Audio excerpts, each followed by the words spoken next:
fragrant shrubs or trees, you make borei atzei besamim. On smelling fragrant herbs, grasses, or flowers, you make borei isvei besamim. Fragrant fruit, and 10 reach tov b'pirot. And then we have also, but we have shemen on smelling persimmon oil. See, but we don't. That's not a very prevalent one. And then on the final one, it's on all other scents. It's really 5, but 4 of them are practically made. On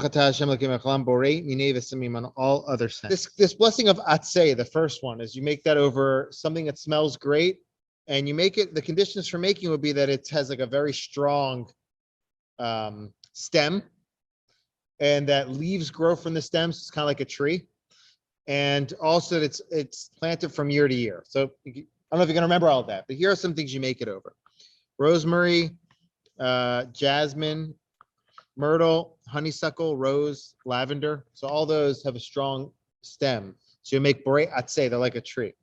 You make borei isvei, which is like herbs, which has a soft stem, and it doesn't, you have to replant it every year. That's nana, like mint. You make a blessing if you want to smell like good mint. You make borei isvei besamim on that. That's the second one. Daffodil and narcissus in Hebrew. Narcissus, that's like a aromatic herb, right? Fine. Flower. You know that, right? All right. So those you make borei isvei because you replant it every year, and the stem is soft. It's like a herb. Now there's 2 more blessings that we said. One is you make a blessing when you smell fruit. So if you ever get like a nice piece, like a guava, for instance, or like a nice melon or something like an etrog, smells really good. I want to thank Hashem for that smell.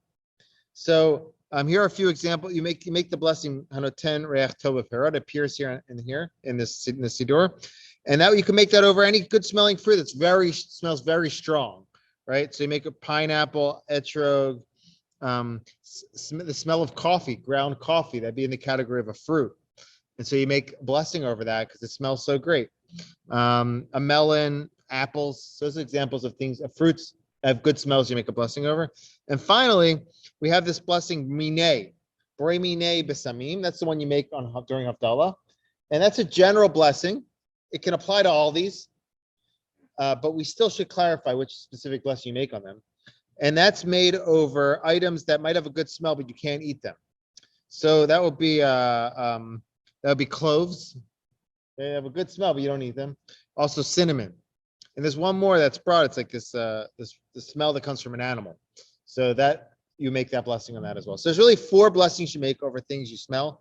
And the idea is that anything you benefit from this world, you want to thank Hashem for. One more. Tomorrow we'll talk more in detail on this, but.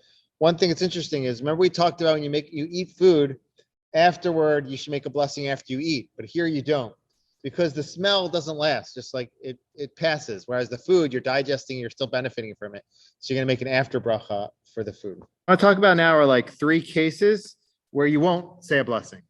Okay, so on Motzei Shabbos, we say a blessing over good smelling spices. We say borei minei besamim. There's a Motzei holy day, a day at the end of a holy day where you don't say besamim, you don't say the blessing over spices after Yom Tov. Because the reason we smell it after Shabbos is because our Shabbos soul is departing. We want to bring ourselves, restore our energy. On Yom Tov, there's no official Yom Tov soul that we're trying to return. So we don't if you make a blessing, you can, but we don't have to make a blessing over spices after Yom Tov ends. That's one time where you don't do it. You can, but we don't customarily. Another type of time you don't make a blessing over a smell would be a synthetic smell. So here's like two questions people ask about.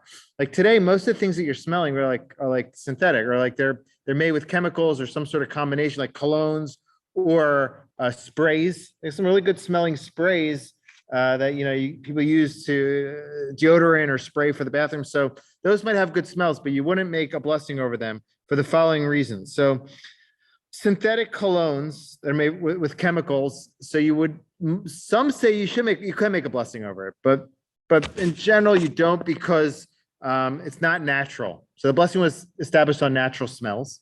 And another case would be like sprays for the bathroom, for instance. Those can smell really good. but the purpose is not that you should smell them. The purpose is to remove a bad smell. So for that reason, you don't make a blessing over. So those are three cases. Let's say after Yom Tov's over, that we don't have to make the blessing, and over synthetic smells. There's one book that says like you should make it. Well, some authorities say you should, but suggested not to. And also a purifier. One more case where you don't make a blessing is when you can't smell. Let's say somebody had COVID, God forbid, or they're sick. They can't smell. So it doesn't go by the object itself. It goes by you subjectively being able to smell it and benefit from it. If you can't benefit from it, you're not going to make the blessing over it.